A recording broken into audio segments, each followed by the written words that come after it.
compassion for her at this time. I guess being a public figure, it is always so much more difficult when you're dealing with depression.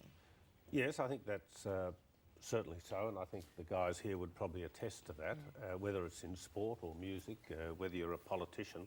But I think, Kerri Anne, the wonderful thing that is happening is that people are now better understanding that depression is just an illness. And if you have a cancer, people will be compassionate to you. If you have depression, people will be more compassionate than they have been in the past. It hasn't always been No, it so. certainly hasn't been. But it's because a lot of work has been done in the last 5 or 6 years, particularly because a lot of young men are actually speaking publicly without any shame at all about their illness, that others feel comfortable. And when you make that decision to admit that you have an illness, that's the first step to recovery. So I think with Linda Lavarch, regardless of her politics, most of the community in Queensland gave her the support she needs to start the recovery process. But being a public figure, it is more difficult, especially politics, because people just assume you can cope. Yes, but I think politics is very much the same as any other profession that has a public profile. I mean, people would expect these young guys to be able to cope. They seem to be on top of the world, but internally they're hurting. They've got an illness. Now, the moment, I know from my witnessing of Nathan's experience, the moment he came out and said, look, I'm not well, I need help, his whole life, in one sense, changed for the better. Now, that will happen with Linda, and it can happen with us all. And I think, therefore, when you talk about depression, it's not about necessarily talking about a subject that's taboo any longer. Yeah. It's actually quite enlightening. It's Nathan, just wonderful that people speak out. Indeed, and we're very grateful for your time this morning, Nathan.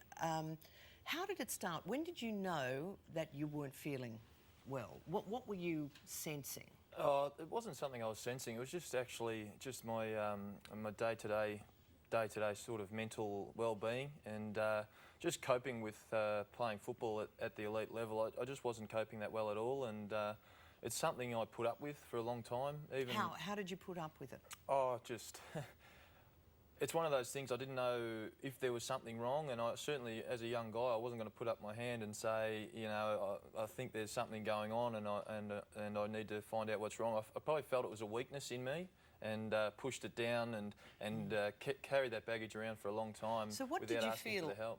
on a day-to-day basis when you say you had those feelings, but you pushed them aside, didn't let anybody know? What was it that was going on inside? I think the easiest way to explain it is a huge lack of respect for myself as a human being, and probably a hell of a lot of self-doubt.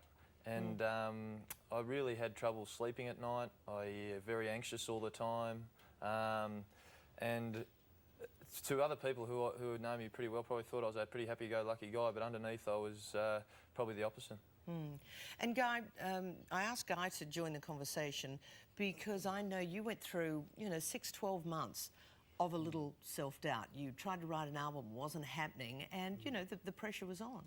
Yeah, absolutely. I mean, I wouldn't go as far as saying I suffered depression, but I definitely could see myself heading towards a place where I'd never been before, because suddenly I was thinking stuff that I wasn't thinking, and I'd always been a positive thinker, but then suddenly you start kind of putting yourself down, you start, really doubting yourself and where you're going to end up, and I think you get into a pattern of thinking, which I really had to make a conscious effort to break. Do you recognise some of those words in there, Nathan?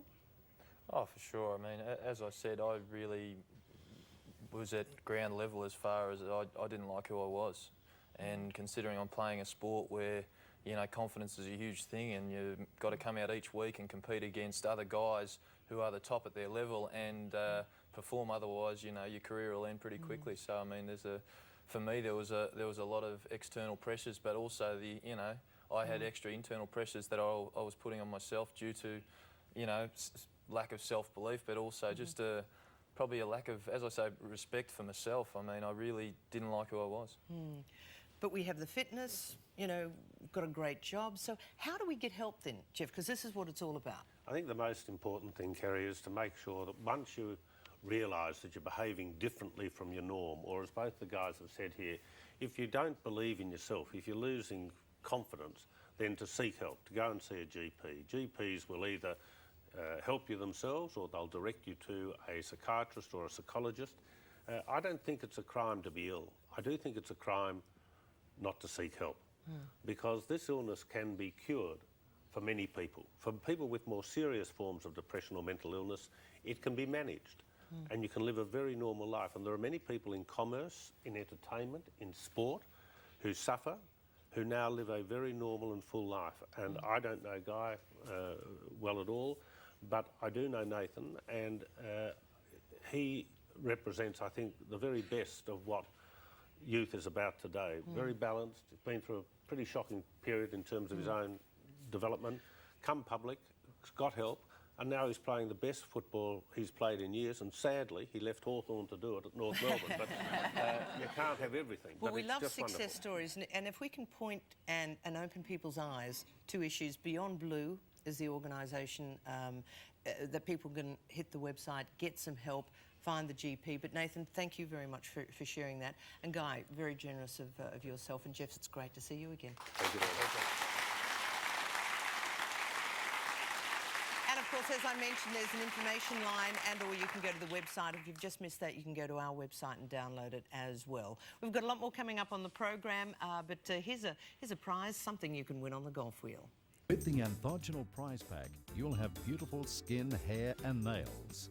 Anthogenal not only provides collagen and elastin support, it also protects veins and promotes healthy circulation.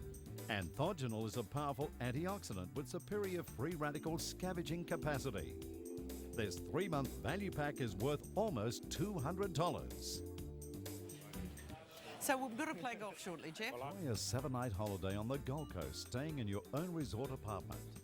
It includes 7 days car hire, a family pass to Dreamworld, and 500... Craig is back in the kitchen this morning with a brand new offer just in time for Christmas. Good morning, Craig. Good morning, Ross. Take a look at this. Does that not look sensational? Yeah, delicious. And as part of the Bessemer Christmas offer, you'll receive this 3-litre country kitchen casserole and this medium-sized oven pan absolutely free, but you've got to get on the phone now because you'll only receive these 2 free bonuses if you're one of the first 200 people to order today. Yeah, now every home needs quality cookware, and with the festive season fast approaching, this new Bessemer Christmas offer is the perfect gift. Now, let me ask you a couple of questions. Do you love the exciting flavours of a spicy Thai stir-fry?